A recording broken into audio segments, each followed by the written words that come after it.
ओम भास्कराय नमः। हरे कृष्ण। आप सभी का दिन शुभ हो। आज दिनांक है 21 दिसंबर, दिन है रविवार और आज है पौष मास के शुक्ल पक्ष की द्वितीय तिथि।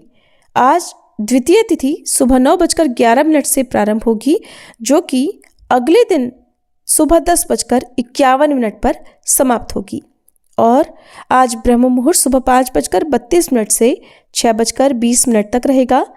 सूर्योदय होगा सुबह 7:07 पर, सूर्यास्त होगा शाम 5:41 पर।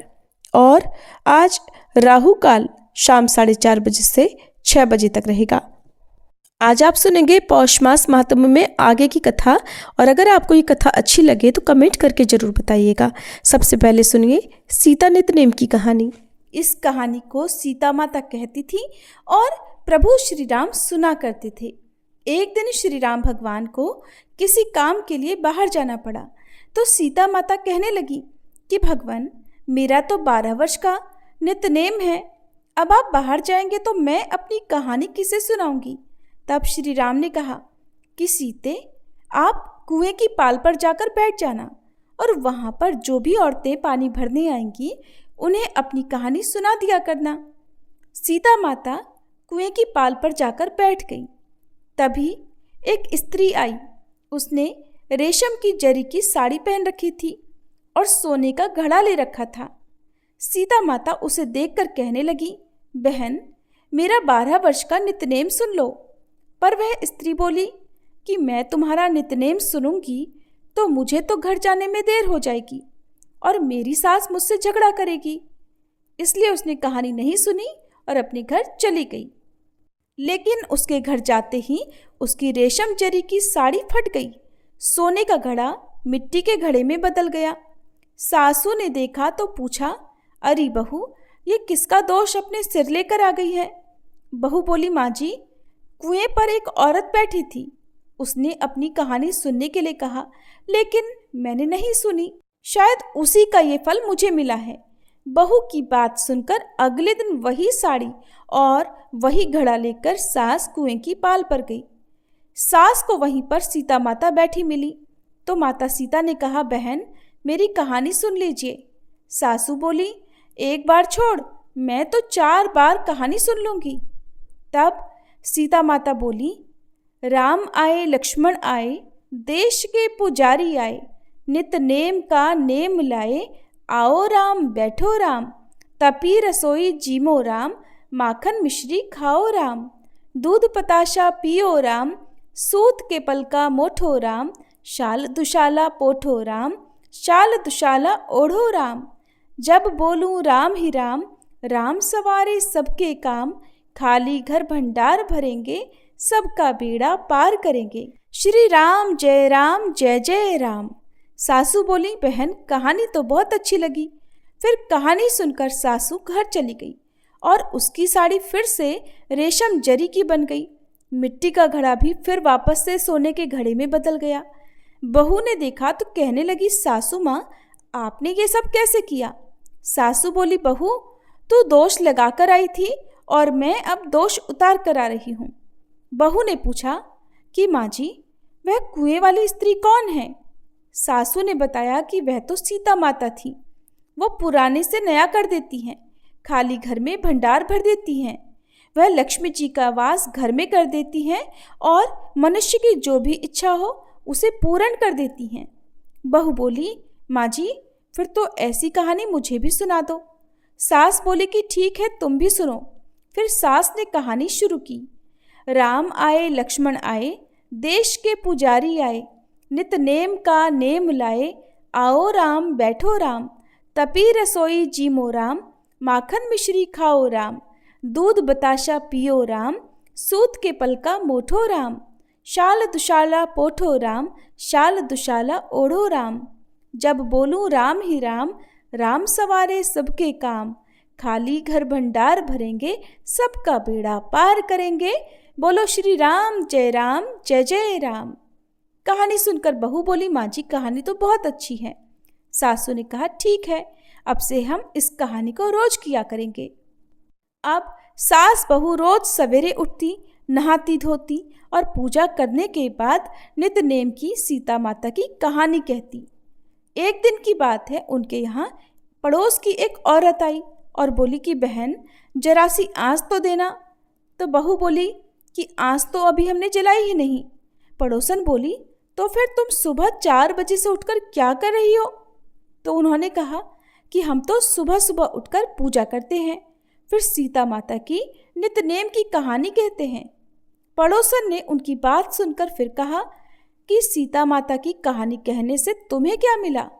तब वे दोनों बोली कि सीता माता की कहानी कहने से घर में भंडार भर जाते हैं, सारे काम पूर्ण हो जाते हैं, मन की इच्छा भी पूरी होती है।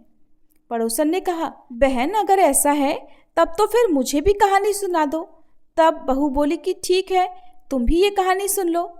राम आए लक्ष्मण आए, देश के पुजारी आए, नित्य नेम का नेम लाए। आओ राम बैठो राम, तपी रसोई जीमो राम, माखन मिश्री खाओ राम, दूध बताशा पियो राम, सूत के पल का मोठो राम, शाल दुशाला पोठो राम, शाल दुशाला ओढ़ो राम। जब बोलू राम ही राम, राम सवारे सबके काम, खाली घर भंडार भरेंगे, सबका बेड़ा पार करेंगे, श्री राम जय जय राम। पड़ोसन ने इस कहानी को सुना तो कहने लगी बहन कहानी तो बहुत अच्छी लगी। अब वह पड़ोसन भी नित्य-नेम सीता माता की कहानी कहने लगी। कहानी कहने से सीता माता ने पड़ोसन के भी धन के भंडार भर दिए। देखते ही देखते अब तो पूरे मोहल्ले में नित्य-नेम की कथा चल पड़ी और हर किसी की मनोकामना पूर्ण होने लगी। हे सीता माता, जैसे आपने उन सभी के भंडार भरे वैसे ही हमारे भी भरना। कहानी कहने वाले, सुनने वाले और हुंकार भरने वाले सबके भरना। सभी प्रेम से बोलिए सीता मैया की जय। अब सुनिए आज का अध्याय। उत्तर भारत के इस सफर में भाऊ साहब आसपास के प्रदेश देख लेते थे, साधु संतों से मिल लेते थे। एक बार वे जयपुर गए। वहां उनके पुरखों की जायदाद या सनद नहीं थी, लेकिन जाकर वहां के महाराजा से मिले। उन्होंने पूछा आप कौन ब्राह्मण हैं? तो इन्होंने तपाक से उत्तर दिया पेटिया ब्राह्मण। इसका मतलब कोई नहीं जान सका। पूछने पर दरबार का नाम जाता, इसलिए उन्हें रोज 2 रुपए का सीधा देने का हुक्म हुआ। कुछ दिन वहां आराम के साथ शहर देखने में बिताए। एक दिन वे विदा लेने हुजूर में पहुंचे और तब महाराज ने पूछा महाराज जी ये पेटिया ब्राह्मण क्या है? तब उन्होंने उत्तर दिया पेटार्थी, यानी पेट के लिए कमाने वाला। सुनकर सब लोग हंस पड़े। महाराजा ने उनकी हाजिर जवाबी पर खुश होकर उन्हें सम्मानित करके विदा दी। ऐसे ही एक बार वे सातारा गए थे। वहां से सातारा की तत्कालीन राजमाता माँ साहब से जाकर वे मिले। उन्होंने पूछताछ की कि आप कौन हैं, कहाँ के हैं? तब उन्होंने बताया कि हम सरदार घराने के ब्राह्मण हैं, आजकल गंधी का काम करते हैं। माँ साहब ने कहा कि ब्राह्मण होकर क्या ऐसा धंधा करना चाहिए? उन्होंने उत्तर दिया, हाथ से तलवारें निकल गई, तभी हाथ में बोतलें और कनस्तर आ गए, क्या कर सकते हैं? माँ साहब ने हंसकर कहा, अब हम तो राजा नहीं हैं, आपका सम्मान कैसे करें? तब भाऊ साहब ने उनकी इज्जत करते हुए कहा कि हम तो आपको लक्ष्मी जी का ही अवतार समझते हैं। तब राजमाता ने उन्हें शाल साफा देकर सम्मानित किया और उनसे माल भी खरीदा। भाऊ साहब जंजीरे के सुल्तान के दरबार में भी गए थे। वहाँ बहुत सा माल खरीदा गया। जंजीरे में एक मांत्रिक औरत थी। भाऊ साहब जाकर उससे मिले। वो खाली बर्तन से हल्दी या अपने पल्लू से मिश्री निकालकर बांटती थी। उसने भाऊ साहब को भी मिश्री निकालकर दे दी। उन्होंने पूछा तो उसने बताया कि मंत्र की शक्ति से ऐसा होता है। भाऊ साहब बीटकर जी अनेक स्थानों पर व्यापार के बहाने गए। वहाँ के राजा महाराजाओं से मिले, ऊंचे ऊंचे लोगों से परिचय हुआ, धन भी बहुत मिला। लेकिन नाच गाने के दौर चलते ही रहे, जिससे गांठ में कुछ बचता ही नहीं था। इसलिए पैसों की कमी लगातार बनी रहती थी। बहुत पैसा पाने के बाद वे साधु संतों, फकीरों, औलियों से मिलकर उनकी कृपा पाने की कोशिश करने लगे। कल्याण में उन्हें एक औलिया मिला। उसकी सेवा करके उन्होंने उससे कीमिया हासिल की। कीमिया से उन्हें अनगिनत पैसा मिला और वो भी उड़ता गया। अकूत पैसा पाने की हवस उन पर सवार हो गई। काम और दाम की कामना कब तृप्त होती है भला। वे साधु संतों के दर्शन तो करते थे, लेकिन उनके उपदेश का उन पर कोई असर नहीं होता था। एक दिन साधु ने उनकी हालत देखकर सब लोगों के सामने फटकारा कि वैराग्य के बिना सब झूठ है। आप तो बस ऐशो आराम कीजिए, परमार्थ आपके बस की बात नहीं। साधु के शब्द भाऊ साहब के मन को चुभ गए। वे बेचैन हो गए और उसी क्षण उन्होंने प्रतिज्ञा की, मैं इनसे परमार्थ के योग्य कहलाऊंगा। प्रतिज्ञा तो कर बैठे, लेकिन विषयासक्ति अपनी ओर खींच रही थी। उसके चंगुल से निकलना भला क्या इतना आसान था। लेकिन मन में हठपूर्वक विरक्ति ओढ़ने की कोशिश की, किंतु वो व्यर्थ हो जाती थी। इधर प्रतिज्ञा भी व्यर्थ हो रही थी। आसक्ति और विरक्ति के बीच मन तड़प कर रह जाता था। आखिर उन्होंने अपनी ही प्रतिज्ञा निभाने का दृढ़ निश्चय किया और वे अपने आराध्य महावीर हनुमान की उपासना में दिन रात लग गए। इस उपासना से उनके भीतर आत्मबल जागने लगा। एक दिन उन्हें स्वप्न में हनुमान जी का आदेश हुआ, अक्कलकोट स्वामी के दर्शन करने जाओ। अब बड़ी लगन के साथ वे अक्कलकोट चले। श्री स्वामी के दर्शन पाने के लिए उनका मन तड़प रहा था। वहां पहुंचने पर उन्होंने प्रण कर लिया कि जब तक स्वामी जी के दर्शन नहीं होंगे तब तक मैं अन्न ग्रहण नहीं करूंगा। लोगों ने कहा, आपका प्रण नहीं निभ पाएगा। श्री स्वामी जी तो अभी अभी राजमहल में गए हैं और वहां जाने पर वे 10-15 दिन तक बाहर ही नहीं निकलते। उनके तो दर्शन ही नहीं हो पाते। यही अच्छा होगा कि आप प्रण की बात छोड़ दीजिए, अपना संकल्प तोड़ दीजिए। लेकिन श्री बीडकर जी ने कभी झुकना नहीं जाना था। प्रण निभाना ही होगा और वे अन्न त्याग करके सद्गुरु को स्मरण करते वहीं बैठे रहे। इधर श्री स्वामी जी राजमहल में शोर मचाने लगे, चीखने लगे कि हमें बंदी खाने में डालते हो, लोगों को तकलीफ उठानी पड़ती है, इतने दिन तक उन्हें दर्शन नहीं मिलते। आसपास के लोगों पर उन्होंने गालियों की खूब बौछार कर दी। लोग उन्हें राजमहल के भीतर रोक रहे थे, लेकिन किसी की न सुनते हुए महल की चारदीवारी से कूदकर बाहर निकले। और इधर उनके दर्शन से उनके भक्तों को अपार संतोष हुआ। खबर मिलते ही श्री बीडकर जी भी स्नान करके पूजा की सामग्री लेकर श्री स्वामी के पास पहुंचे। अनेक युगों से सद्गुरु के दर्शन के लिए उनकी आत्मा तरस रही थी। गदगद होकर पूजा अर्पण करके उन्होंने श्री स्वामी जी के चरणों में माथा रखा। श्री स्वामी जी ने पूछा, पैरों क्यों पड़ते हो? तब उत्तर दिया, नींव मजबूत होनी चाहिए गुरुजी। तब उन्होंने उंगली उठाते हुए और खूंटी पर टंगे मृगाजिन को दिखाते हुए कहा, ये देखो, ये देखो। श्री बीडकर जी ने विनम्र भाव से पूछा, मैं तो अनजान हूँ, बस तब क्या था? फिर तो धड़ाधड़ गालियों की बौछार होने लगी। सुनकर आसपास के लोग घबरा गए। ऐसा लगा कि अब गाज गिरेगी। वहां श्री स्वामी जी के शिष्य चोलाप्पा और सुंदराबाई भी बैठे हुए थे। उन्होंने श्री बीडकर जी का हाथ पकड़कर सामने से हटाते हुए कहा, आप गृहस्थ हैं, श्री स्वामी महाराज का क्रोध बरसेगा तो अनर्थ हो जाएगा, हट जाइए यहाँ से। लेकिन वे श्री स्वामी जी के सामने से हटते ही नहीं थे, वहीं डट कर खड़े हो गए। आखिरकार बहुत देर क्रोध करने के बाद, गालियां बरसाने के बाद स्वामी जी ठंडे पड़ गए। उन्होंने कहा, अब यहाँ से चले जाओ, तुम्हारा काम बन गया। और उनकी कृपा प्रसाद पाकर रामचंद्र जी पुणे वापस लौट आए।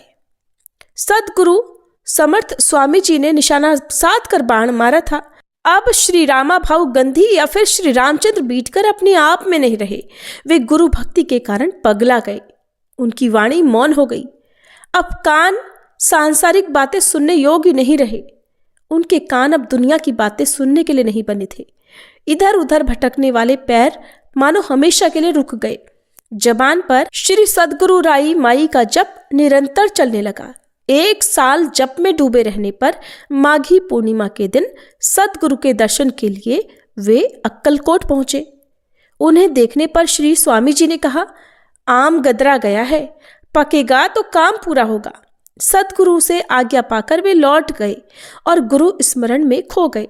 फिर 1 साल के बाद अगली माघी पूर्णिमा के दिन वे अक्कलकोट पहुंचे। इस बार उन्होंने गुरु का उपदेश पाने तक वहीं सेवा करने की ठानी। वे रात में गुरु के पैरों को दबाते थे। एक रात अचानक श्री स्वामी जी के घुटने के बीच में से एक भयानक नाग फुफकार मारते हुए निकला। श्री रामचंद्र बीटकर जी ने अपने को सदगुरु के चरणों में सौंपा था। अब सदगुरु चाहे तो तारे या मारे, उन्होंने श्री स्वामी जी के पैर नहीं छोड़े। तब वे उठ बैठे और झल्लाकर बोले, तू बड़ा राक्षस है, जिन्न है। श्री बीटकर जी को एक क्षण तो लगा कि सदगुरु कहीं शाप तो नहीं दे देंगे। इतने में उन्होंने गुस्से में कहा, जिन्न, राक्षस, निकल जाए यहां से। और उन्होंने उनके मुंह पर एक तमाचा जड़ाया। तमाचा पाकर श्री बीटकर जी सुध बुध खोकर गिर पड़े।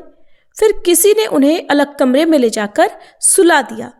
अगली सुबह जब वे जागे तो आनंद में डूबते उतरते थे। सतगुरु का तमाचा खाते ही अहंता मर गई थी। अब वे पहले के श्री बीटकर जी नहीं रहे, उनका नया जन्म हुआ। वे श्री स्वामी जी के दर्शन करने पहुंचे तो बोले, अब तेरे बाप का लेना देना क्या बचा है, जाओ सेवा बनाओ।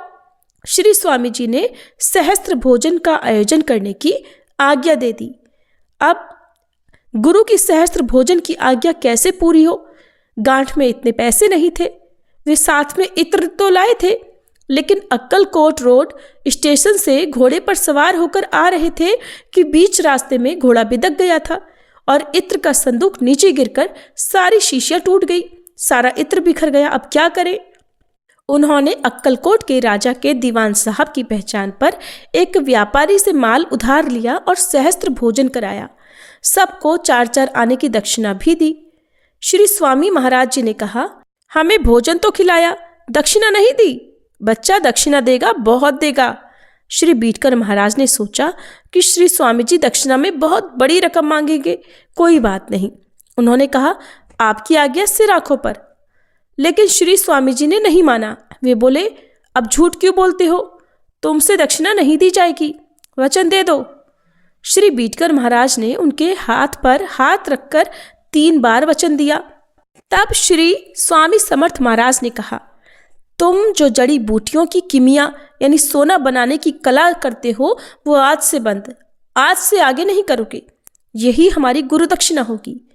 किमिया से उनकी जिंदगी आराम से कट रही थी, वही सबसे बड़ा सहारा थी। और जब वही बंद हो जाए तो फिर क्या होगा?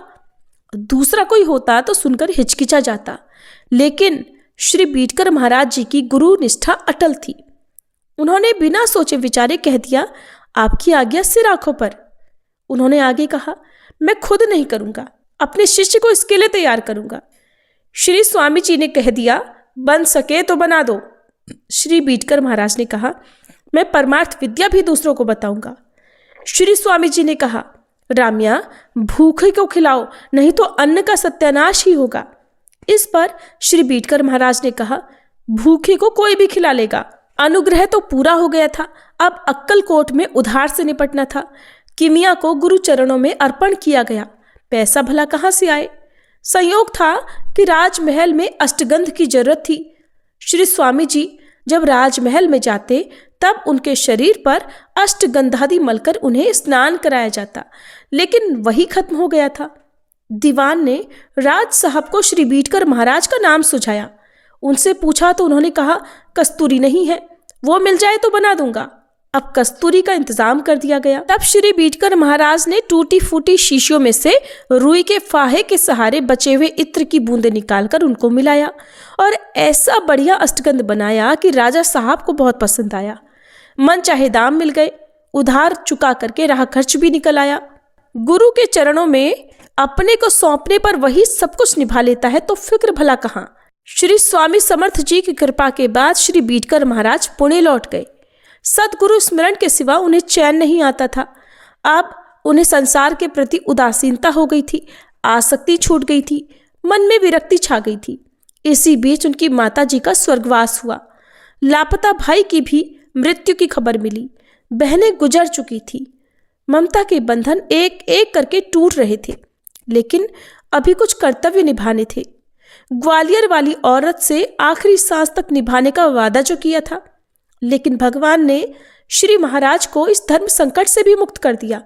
जल्दी ही वह भी परलोक सिधार गई। अब श्री महाराज जी के मन का बोझ उतर गया। वे दुनियादारी से उदासीन हो चले थे। लोग उनका मजाक उड़ाते कि भाऊ साहब तो पगला गए हैं। गुरु का मारा पगला कैसे ना बन जाता। कुछ लोग तीखा व्यंग करते कि 100 चूहे खाए के बिल्ली हज को चली, लेकिन श्री महाराज को न तो स्तुति से खुशी मिलती थी और न ही निंदा से तकलीफ होती थी। एक सद्गुरु ही अब उनका तारनहार था। कुछ दिनों के बाद वे गुरु दर्शन के लिए अक्कलकोट गए तो श्री स्वामी जी ने कह दिया, अब दोबारा यहाँ मत आओ, नर्मदा परिक्रमा करो। अब श्री महाराज जी ने शिष्य के द्वारा किमिया करने की कोशिश की, लेकिन सफलता नहीं मिली। तब उन्होंने उसका ख्याल छोड़ दिया। आमदनी का जरिया चला गया। घर में जो सगे संबंधी थे वे भी तंगी के कारण दूर होते गए। अब घर में केवल 2 ही जन बचे थे, स्वयं श्री महाराज जी और सौभाग्यवती जानकी बाई माँ साहब। श्री महाराज के मन में एक ही बात थी, गुरु आज्ञा के अनुसार नर्मदा परिक्रमा करनी थी, बिना किसी को बताए, अकेले निसंग बनकर। और वो मौका देख रहे थे। लड़की गर्भवती थी। उसकी प्रसूति की सेवा टहल के लिए रावेरी से दामाद जी का बुलावा आ गया। जानकी माँ साहब वहां जाकर 3 महीने रहने वाली थी। श्री महाराज जी ने उन्हें पहुंचाने के बहाने रावेरी जाकर वहीं से चुपचाप परिक्रमा करने के लिए जाने का सोचा। उन्होंने माँ साहब को रावेरी पहुंचाया। पुणे होकर आता हूं ऐसा कहकर वे रावेरी स्टेशन पर पहुंच गए, लेकिन गाड़ी पर सवार न होकर ओंकारेश्वर मांधाता की ओर पैदल ही चल पड़े। ओंकारेश्वर से ही परिक्रमा के लिए वे निकलने की सोच रहे थे। उन्होंने संकल्प कर लिया था कि अबलो न सानी अबलो न से, यानी कि अब तक का जीवन तो बर्बाद हो गया, लेकिन अब आगे उसे बर्बाद नहीं होने दूंगा, चाहे कुछ भी क्यों ना हो जाए। अब श्री बीटकर महाराज नर्मदा तट पर ओंकारेश्वर पहुंचे। यहाँ पर एक सतप्रवत ब्रह्मचारी रहते थे। उनके आश्रम में श्री महाराज उतरे। उन्होंने नर्मदा परिक्रमा का अपना संकल्प उन्हें बताया। अपने पास के कपड़े, जूते आदि सब चीजें उनको सौंप कर कहा, अगर हम जिंदा लौटे तो ये चीजें हमें लौटा देना। ब्रह्मचारी जी ने उन्हें नर्मदा परिक्रमा के नियम बताए कि नर्मदा का तीर छोड़कर नहीं चलना चाहिए और दिन में कम से कम 1 बार नर्मदा का जल पीना चाहिए। उन्होंने ये भी बताया कि राह में टीले पर एक गुसाई रहता है, वो किसी को भी सहारा नहीं देता। आगे चलकर पत्थरगिर गुसाई का बड़ा मठ है, वो बड़ा घमंडी है और ब्राह्मणों का जनेऊ तोड़कर उन्हें अपमानित करता है, इसलिए उसके पास मत जाना। श्री महाराज उनसे विदा लेकर अब नंगे पांव चल पड़े। उनके पास पहनने के लिए एक तंग धोती और एक गमछा, बस ये 2 ही चीजें थी। यद्यपि ब्रह्मचारी स्वामी ने श्री बीटकर महाराज को टीले पर रहने वाले गुसाई से और पत्थरगिर गुसाई से दूर रहने को कहा था, लेकिन श्री महाराज देखना चाहते थे कि कौन कितने पानी में है, इसलिए समझबूझ के साथ टीले वाले गुसाई की पर्णकुटी पर वे पहुंच गए। कहीं कोई नहीं था तो वे जोर जोर से पुकारने लगे। तभी वो गुसाई गुस्से में भरकर गालियों की बौछार करते हुए चिमटा लेकर मारने दौड़ा। उसकी नींद में खलल पड़ गया था, इसलिए वह भला बुरा बक रहा था। श्री महाराज चुपचाप खड़े थे। गुसाई आपे से बाहर हो गया और उसने उन्हें निकल जाने को कहा। तब श्री महाराज ने विनम्रता से कहा कि मैं ब्रह्म प्राप्ति के लिए परिक्रमा कर रहा हूँ, आप जैसा कोई गुरु मिल जाए तो चेला बनने के लिए तैयार हूँ। तब वह बोला, चेला बनना है तो बातें बनाने से काम नहीं, तन मन धन सब कुछ गुरु को अर्पण करना पड़ेगा, गुरु की सेवा करनी पड़ेगी, बहुत जन्मों का वो काम है। फिर वह श्री महाराज को डराने के लिए उपदेश की बड़ी बड़ी बातें बताने लगा, लेकिन वे टस से मस नहीं हुए। उन्होंने सेवा करने की इच्छा जाहिर की। दोपहर की धूप चिलचिला रही थी। गुसाई ने श्री महाराज के खाने पीने की कोई फिक्र ना करते हुए एक बड़ा सा घड़ा लाकर उनके सामने रख दिया और नर्मदा का पानी लाने की आज्ञा दी। श्री महाराज दृढ़ निश्चयी और जबान के पक्के थे। वे 2 दिन के भूखे प्यासे थे। उन्होंने आव देखा न ताव घड़ा उठाकर वे नदी पर चल पड़े। उस दोपहर में तपी हुई रेत में उनके पांव जलने लगे।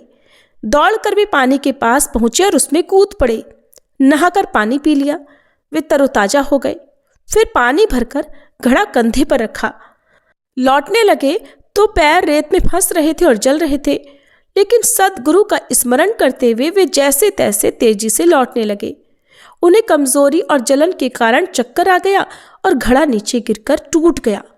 फिर भी धीरज बांधकर वे सदगुरु का स्मरण करते हुए एक पेड़ के नीचे जा बैठे।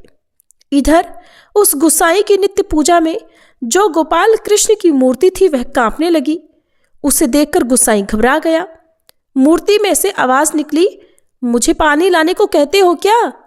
अपने आराध्य स्वयं गोपाल कृष्ण की बात सुनकर गुसाई पछताने लगा और उनसे क्षमा याचना करते हुए श्री महाराज को ढूंढने के लिए दौड़ा। उस गुसाई को दौड़ते हुए आते देखकर इधर श्री बीटकर महाराज जी सकपका गए। सोचने लगे कि अब बिगड़ैल गुसाई न जाने क्या क्या जुल्म उठाएगा। इसलिए वे सदगुरु का नाम स्मरण करते हुए चुपचाप बैठे रहे। गुसाई ने आते ही श्री महाराज के तो पैर पकड़ लिए और क्षमा मांगी। उसने सारी बातें उन्हें बताई और फिर वह उन्हें लेकर अपनी कुटिया में आ गया। श्री महाराज को कुटिया में लाने पर गुसाई ने उनके खाने पीने का प्रबंध किया और उनका शिष्य बनकर उनकी खूब सेवा करने लगा। वह गुसाई कोई दुष्ट नहीं था, बल्कि वो तो भगवान का परम भक्त था। वह रात में पैरों में घुंघरू बांधकर बड़े प्रेम से भगवान के सामने नाचता था कि गोपाल कृष्ण की मूर्ति भी बड़ी बनकर उसकी ओर देखते देखते मुस्कुराते हुए नाच उठती थी। बड़ी रात तक वह अपने आराध्य को रिझाने के लिए नाचा करता था, इसलिए उसे दिन में नींद आती थी और ये रहस्य किसी को मालूम ना हो, इसके लिए वह किसी को भी अपने पास ठहरने नहीं देता था और अगर कोई आए तो उसे गालियां देकर भगा देता था। उसका भगवत प्रेम देखकर श्री महाराज को बड़ी प्रसन्नता हुई। उन्होंने 4-5 दिन वहां रुककर उसे ध्यान योग का ज्ञान दिया, सगुण निर्गुण का अभेद समझाया और प्राणी मात्र के प्रति दया रखना, अतिथि सत्कार करना आदि बहुत सारी बातों का उपदेश देकर उससे विदा ली। गुसाई भी उनका भक्त बन गया। श्री बीटकर महाराज को अकेले परिक्रमा करना पसंद था। उन्हें दूसरे परिक्रमा करने वालों के साथ चलना पसंद नहीं था, इसलिए वे अकेले ही परिक्रमा करते थे। उनमें वे राघव चैतन्य के नाम से जाने जाते थे। उनकी कीर्ति पत्थरगीर बाबा ने सुन ली। वह योगी था, लेकिन अभी उसे पूर्णावस्था प्राप्त नहीं हुई थी और वह अपने गुरु की समाधि स्थली पर बड़े ठाट बाट से रहता था। उसके सदगुरु पूर्ण योगी थे और वे समाधिस्थ हुए थे। उन्होंने बाबा को बताया था कि मेरी समाधि में बैठकर जो भी समाधि लगाएगा उसे तुम मुझ जैसा योगी समझना। बाबा जी ने अपने गुरु की संगमरमर की समाधि बनाई थी और उसकी पूजा के लिए ब्राह्मण को रखा था। उसे गांजा पीने का बड़ा शौक था। उसकी चिलम बहुत बड़ी थी और वह चिलम लेकर ऐसा कश लगाता था कि उससे बड़ा शोला उठ जाता था और किसी आए हुए को वह चिलम देकर उसकी फजीहत का खूब मजा उठाता था। चिलम पीने पर ऐरे गैरे की तो नशे में दुर्गति ही हो जाती थी। वह ब्राह्मणों को हे समझता था और उनके नशे में धुत होने पर उनका जनेऊ तोड़ डालता था।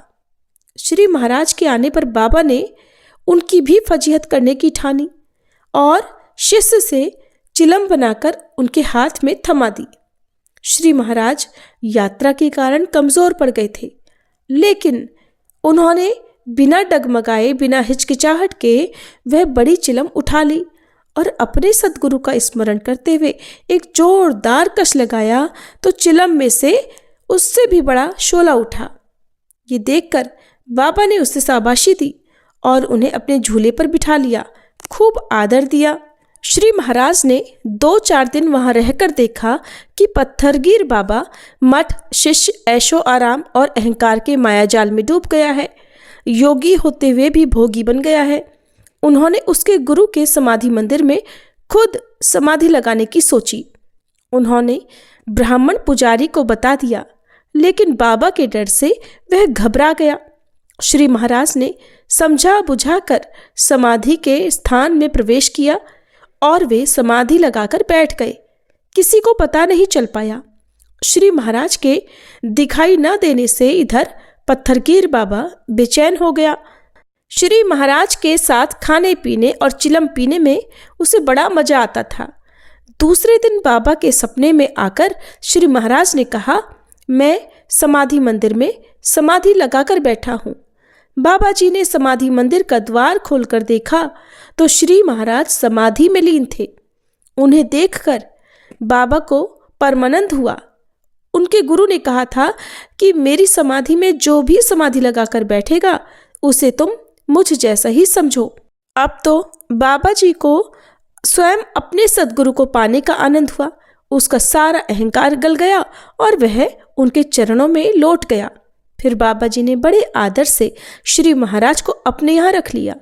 उसने योग मार्ग के बारे में अपनी कठिनाई बताई। श्री महाराज ने उनका भी समाधान किया। उन्होंने बताया कि तपस्या से सिद्धियां प्राप्त होती हैं, लेकिन वे योगी को भरमाती हैं और ठगाती हैं। मन की आसक्ति छूटे बिना योग की सिद्धि कभी नहीं हो पाती और तुम अहंकार छोड़कर स्वयं का अनुसंधान करो। बाबा जी को सच्चे योगी से उपदेश पाने का बड़ा आनंद हुआ। अपने किए पर उसे पछतावा होने लगा। फिर श्री महाराज ने समाधि की पूजा करने वाले ब्राह्मण शिष्य को भी उपदेश किया कि यहाँ न उलझकर ध्यान मार्ग को अपनाओ। फिर वे परिक्रमा करने के लिए आगे बढ़ गए। श्री महाराज कभी परिक्रमा करने वाले लोगों के साथ हो लेते थे तो कभी अकेले निकल पड़ते थे। एक बार दूसरे लोगों का साथ छोड़कर वे अकेले चल निकले। 8 दिन कुछ नहीं खाया था और वे घने जंगल में से गुजरने लगे। सूरज डूब चुका था और अंधेरा उतरने लगा।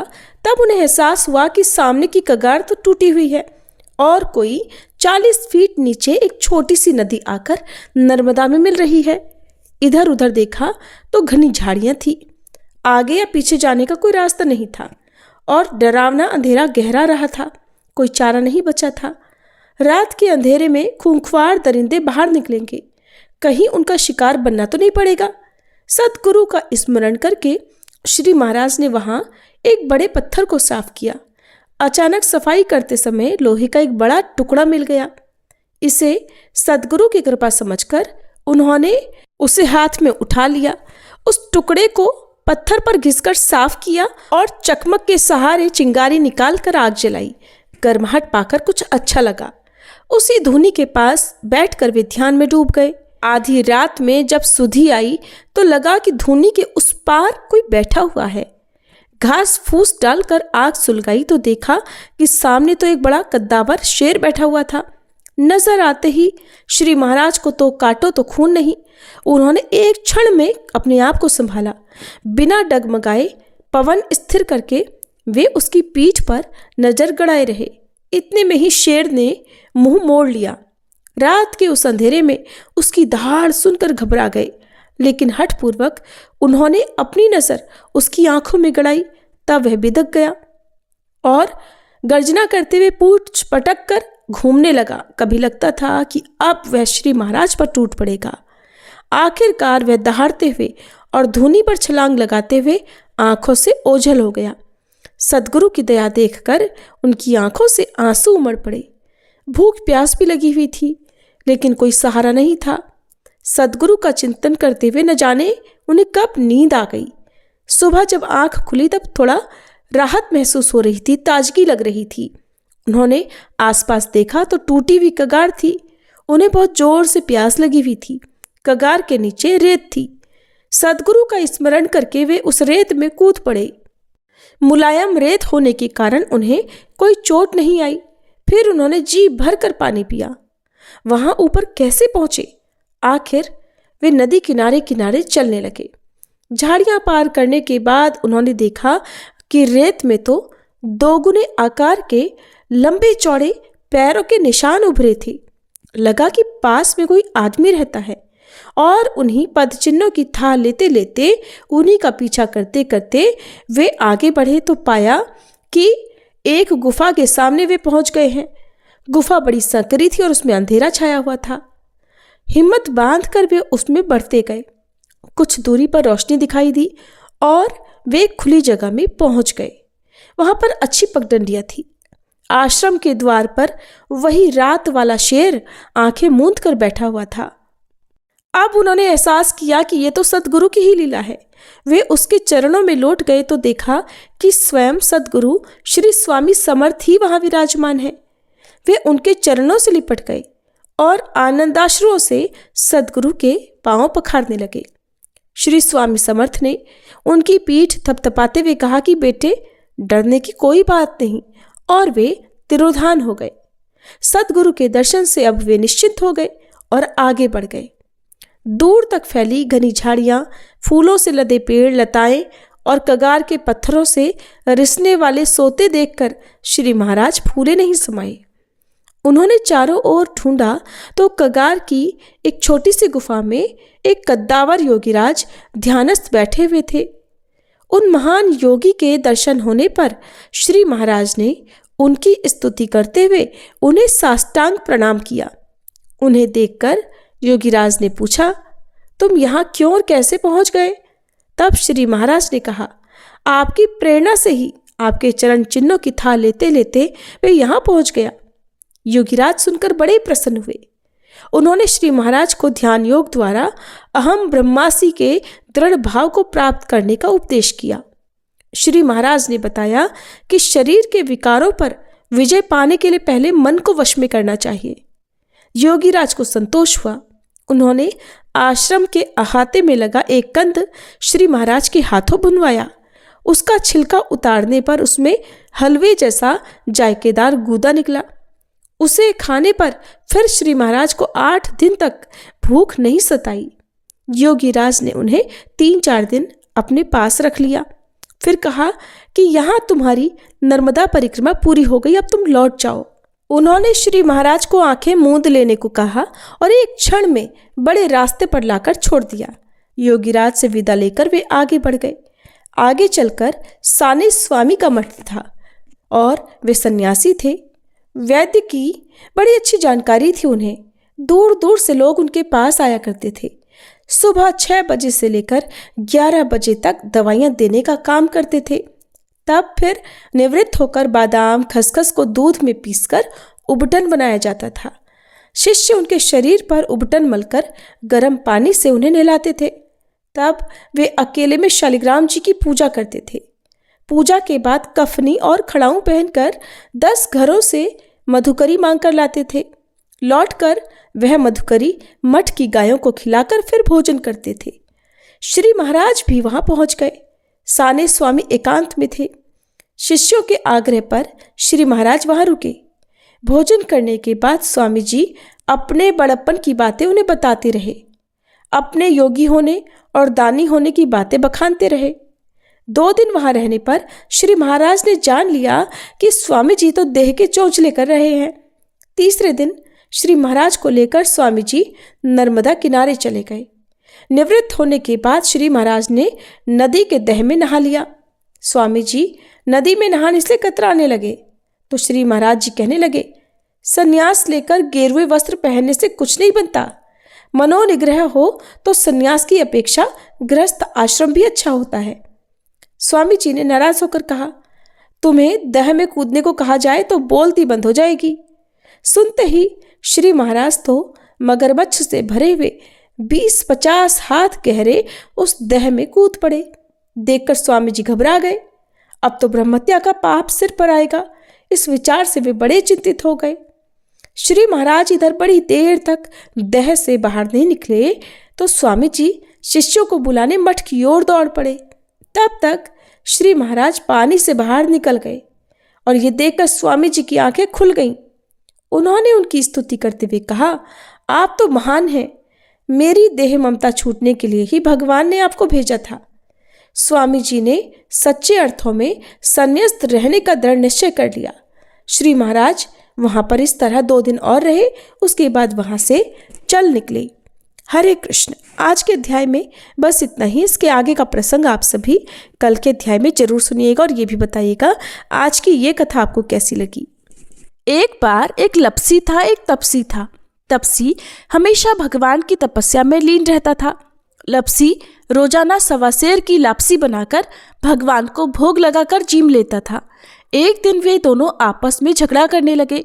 तपसी बोला, मैं रोज भगवान की तपस्या करता हूँ इसलिए मैं बड़ा हूँ। लपसी बोला, मैं रोज भगवान को 1.25 सेर लापसी का भोग लगाता हूँ इसलिए मैं बड़ा हूँ। नारद जी वहां से गुजर रहे थे। दोनों को झगड़ा करता देख उनसे पूछा कि तुम दोनों झगड़ा क्यों कर रहे हो। तब लपसी ने खुद को बड़ा होने का कारण बताया और तपसी ने भी खुद को बड़ा होने का कारण नारद जी को बताया। सुनकर नारद जी बोले, तुम्हारा फैसला तो मैं कर दूंगा। दूसरे दिन लपसी और तपसी स्नान कर अपनी रोज की भक्ति करने आए तो नारद जी ने छुपकर 1.25 करोड़ की एक एक अंगूठी उन दोनों के आगे रख दी। तपसी की नजर जब अंगूठी पर पड़ी तो उसने चुपचाप अंगूठी उठाकर अपने नीचे दबा ली। उधर लपसी की नजर भी अंगूठी पर पड़ी, लेकिन उसने ध्यान नहीं दिया और भगवान को भोग लगाकर लापसी खाने लगा। नारद जी जब सामने आए तो दोनों ने पूछा, बताइए नारद जी, हम दोनों में से कौन बड़ा है? तब नारद जी ने तपसी से खड़ा होने को कहा। वह खड़ा हुआ तो उसके नीचे दबी हुई अंगूठी दिखाई पड़ी। नारद जी ने तपसी से कहा, तपस्या करने के बाद भी तुम्हारी चोरी करने की आदत नहीं गई, इसलिए लपसी बड़ा है और तुम्हें तुम्हारी तपस्या का भी कोई फल नहीं मिलेगा। तब तपसी शर्मिंदा होकर क्षमा मांगने लगा। उसने नारद जी से पूछा, नारद जी, मेरी तपस्या का फल फिर मुझे कैसे मिलेगा? तब देवर्षि नारद जी ने बताया, अगर कोई गाय और कुत्ते की रोटी नहीं बनाएगा तो फल तुझे मिलेगा। अगर कोई ब्राह्मण को जिमाकर दक्षिणा नहीं देगा तो फल तुझे मिलेगा। अगर कोई साड़ी के साथ ब्लाउज नहीं देगा तो फल तुझे मिलेगा। अगर कोई दिए से दिया जलाएगा तो फल तुझे मिलेगा। अगर कोई सारी कहानी सुने लेकिन तुम्हारी कहानी ना सुने तो फल तुझे मिलेगा। उसी दिन से हर व्रत कथा और कहानी के साथ लपसी तपसी की कहानी भी सुनी और कही जाती है। श्री रवि हरत हो घोरतम अगणित किरण पसारी, वंदन करूं तब चरणन में अर्घ देऊं जलधारी। सकल सृष्टि के स्वामी हो सचराचर के नाथ, निस्दिन होत तुमसे ही होवत संध्या प्रभात। जय भगवान सूरतमहारी, जय खगेश दिन कर शुभकारी।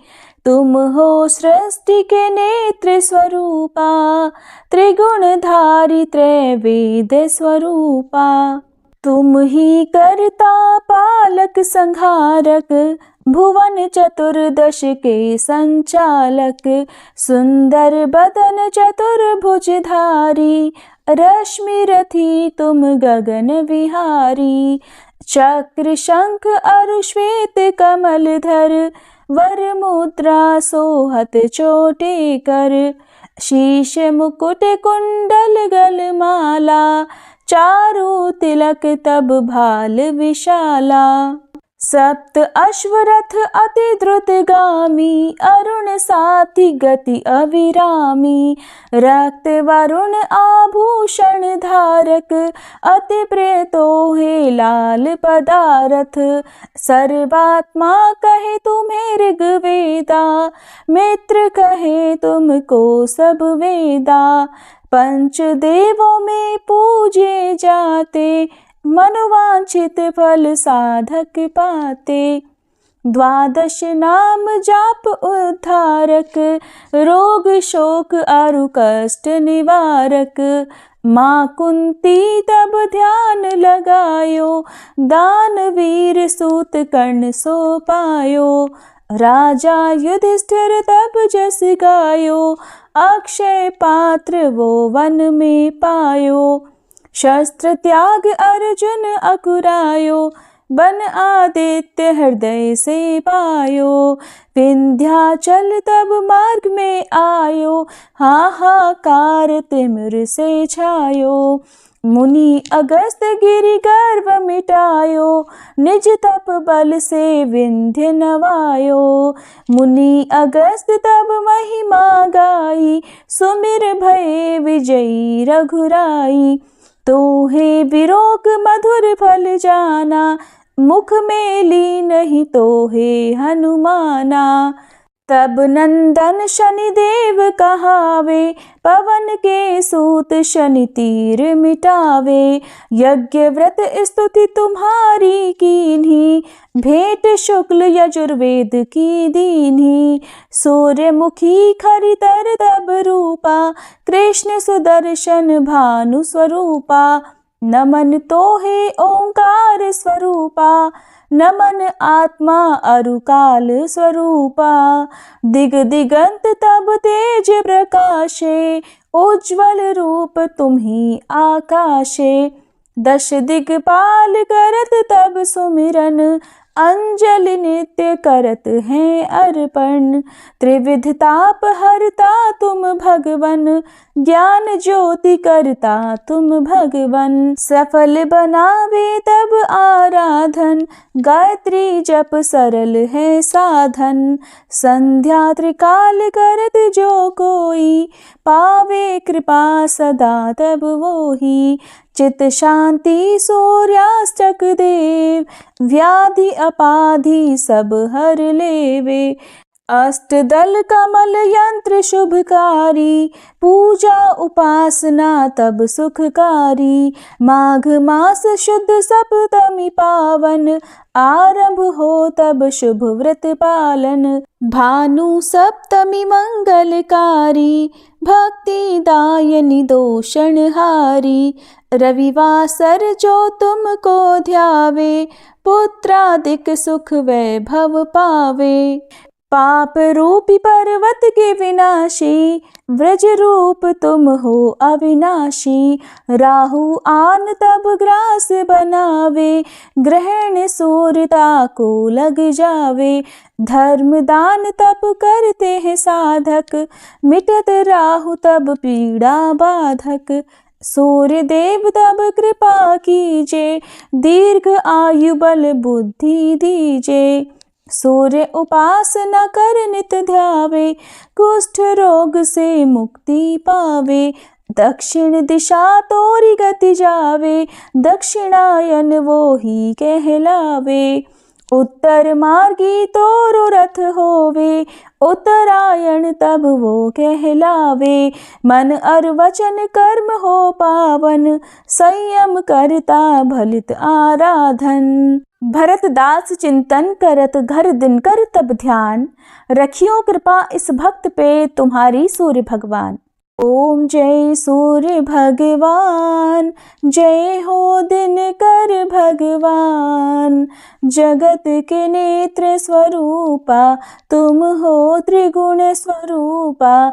धरत सब ही तब ध्यान, ओम जय सूर्य भगवान। सारथी अरुण है प्रभु, तुम श्वेत कमल धारी। तुम चार भुजाधारी, अश्व है सात तुम्हारे। कोटि किरण पसारे, तुम हो देव महान। ओम जय सूर्य भगवान। उषा काल में जब तुम उदयाचल आते, सब तब दर्शन पाते।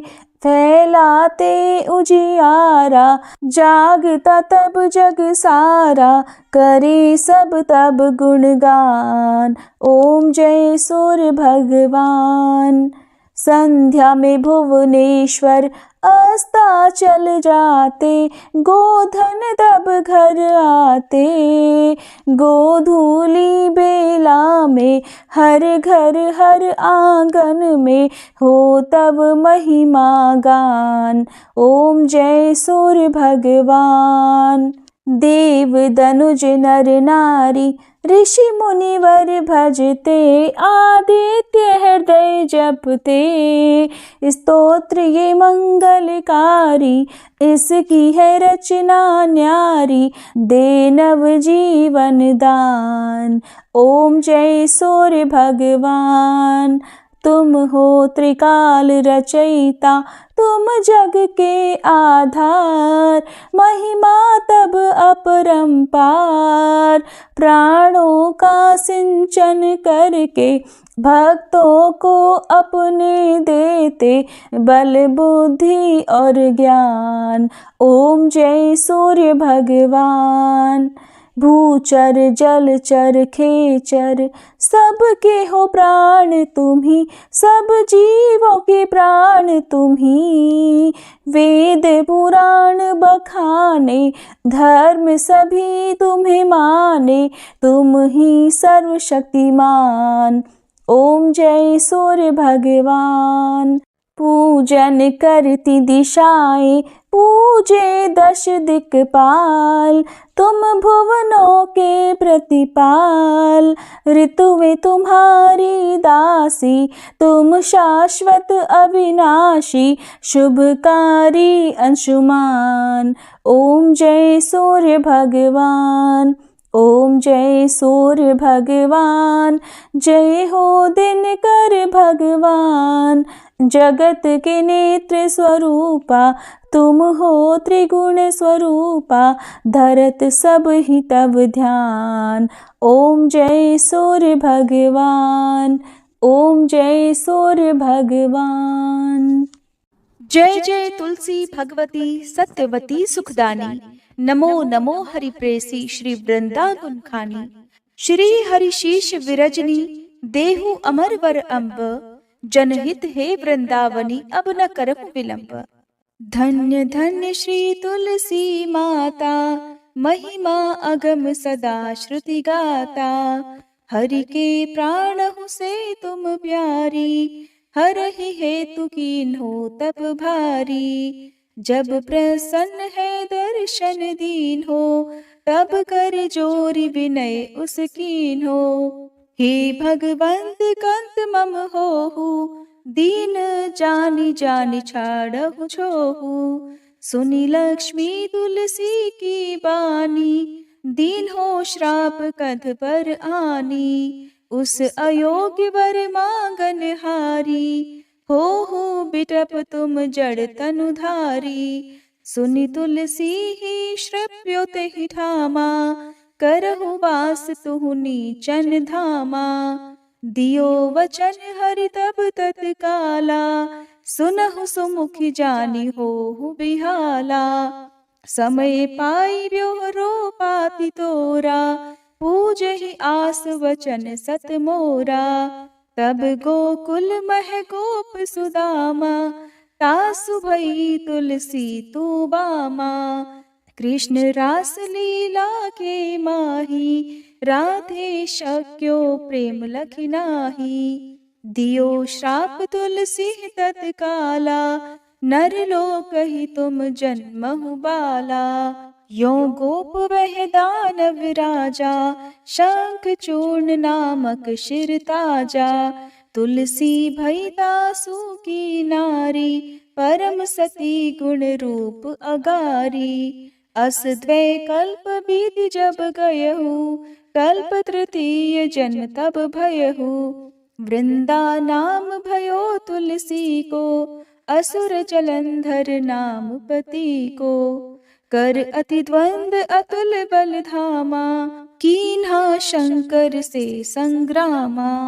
जब निज सैन्य सहित शिव हारे, मरहि न तब हर हर ही पुकारे। पतिव्रता वृंदाती नारी, को न सके पति ही संहारी। तब जलंधर ही भेष बनाई, वृंदा ढिग हरि पहुँचो जाई। शिव हित लहि करि कपट प्रसंगा, कियो सतीत्व धर्म तो ही भंगा। भयो जलंधर कर संहारा, सुनी उर शोक उपारा। तिहि क्षण दियो कपट हरि टारी, लखि वृंदा दुख गिरा उचारी। जलंधर जस हत्यो भीता, सोई रावण तस हरहि सीता। अस प्रस्तर सम हृदय तुम्हारा, धर्म खंडी मम पति संहारा। यही कारण लहि श्राप हमारा, होवे तनु पाषाण तुम्हारा। सुनि हरि तुरत ही वचन उचारे, दियो श्राप बिना विचारे। लख्यो ना निज कर दूत पति को, छलन चाहियो जब पार्वती को। जड़ मति तुह अस हो जड़ रूपा, जग में तुलसी बिटप अनूपा। धग्व रूप हम शाली ग्रामा, नदी गंडकी बीच ललामा। जो तुलसी दल हम ही चढ़ई है, सब सुख भोग परम पद पई है। बिनु तुलसी हरि जलत शरीरा, अतिशय उठत शीश उर पीरा। जो तुलसी दल हरि शिर धारत, सो सहस्त्र घट अमृत डारत। तुलसी हरि मन रंजनिहारी, रोग दोष दुख भंजनिहारी। प्रेम सहित हरि भजन निरंतर, तुलसी राधा में नाही अंतर। व्यंजन हो 56 प्रकारा, बिन तुलसी दल ना हरहि प्यारा। सकल तीर्थ तुलसी तर छाही, लहत मुक्ति जन संशय नाही। कवि सुंदर इक हरि गुण गावत, तुलसी निकट सहस गुण पावत। बसत निकट दुर्वासा धामा, जो प्रयास ते पूर्व ललामा। पाठ करहि जो नित नर नारी, होहि सुख भाषहि त्रिपुरारी। तुलसी चालीसा पढ़ी तुलसी तरु गृहधारी, दीप दान करी पुत्र फल पावहि बंध्यहु नारी। सकल दुख दरिद्र हरिहार वै परम प्रसन्न, आशय धन जन लड़ही कर बसहि पूर्णा अत्र। लाही अभिमत फल जगत, महिलाहि पूर्ण सब काम। जेई दल अर्पहि तुलसी, तह सहस बसहि हरि राम। तुलसी महिमा नाम लख, तुलसी सूत सुख राम। मानस 40 रच्यो, जग मह तुलसीदास। प्रेम से बोलिए तुलसी महारानी की जय। तुलसी महारानी नमो नमो, हरि की पटरानी नमो नमो। तुलसी महारानी नमो नमो, धन तुलसी पूरण तप कीनो। शालिग्राम बनी पटरानी नमो नमो। तुलसी महारानी नमो नमो, हर की पटरानी नमो नमो। जाके पत्र मंजरी कोमल, श्रीपति कमल चरण लपटानी नमो नमो। तुलसी महारानी नमो नमो, हरि की पटरानी नमो नमो। कौन महीने बोई रानी तुलसा, कौन महीने हुई हरियाली नमो नमो। तुलसी महारानी नमो नमो, हर की पटरानी नमो नमो। कौन महीने हुई तेरी पूजा, कौन महीने हुई पटरानी नमो नमो। तुलसी महारानी नमो नमो। आषाढ़ मास में बोई रानी तुलसा, सावन महीने हुई हरियाली नमो नमो। तुलसी महारानी नमो नमो, हरि की पटरानी नमो नमो। कार्तिक मास में हुई तेरी पूजा, मंगसिर मास हुई पटरानी नमो नमो। तुलसी महारानी नमो नमो, हर की पटरानी नमो नमो। धूप दीप नैवेद्य आरती, पुष्पन की वर्षा बरसानी नमो नमो। तुलसी महारानी नमो नमो, हर की पटरानी नमो नमो। 56 भोग 36 व्यंजन, बिन तुलसी हरि एक न मानी नमो नमो। तुलसी महारानी नमो नमो, हरि की पटरानी नमो नमो। जो तुलसी को सवेरे गाए, श्री कृष्ण के दर्शन पाए नमो नमो। तुलसी महारानी नमो नमो, हर की पटरानी नमो नमो। जो तुलसी को दोपहर गाए, खीर खांड का भोग लगाए नमो नमो। तुलसी महारानी नमो नमो, हर की पटरानी नमो नमो। जो तुलसी को सांझ को गाए, श्री कृष्ण की आरती उतारे नमो नमो। तुलसी महारानी नमो नमो, हर की पटरानी नमो नमो। जो तुलसी को रात को गाए, श्री कृष्ण के चरण दबाए नमो नमो। तुलसी महारानी नमो नमो। हरि की पटरानी नमो नमो। सब सखी मैया तेरो यश गावे, भक्ति दान दीजय महारानी नमो नमो। तुलसी महारानी नमो नमो। हर की पटरानी नमो नमो। तुलसी महारानी नमो नमो। हर की पटरानी नमो नमो। प्रेम से बोलिए श्री कृष्ण भगवान की जय, तुलसी महारानी की जय।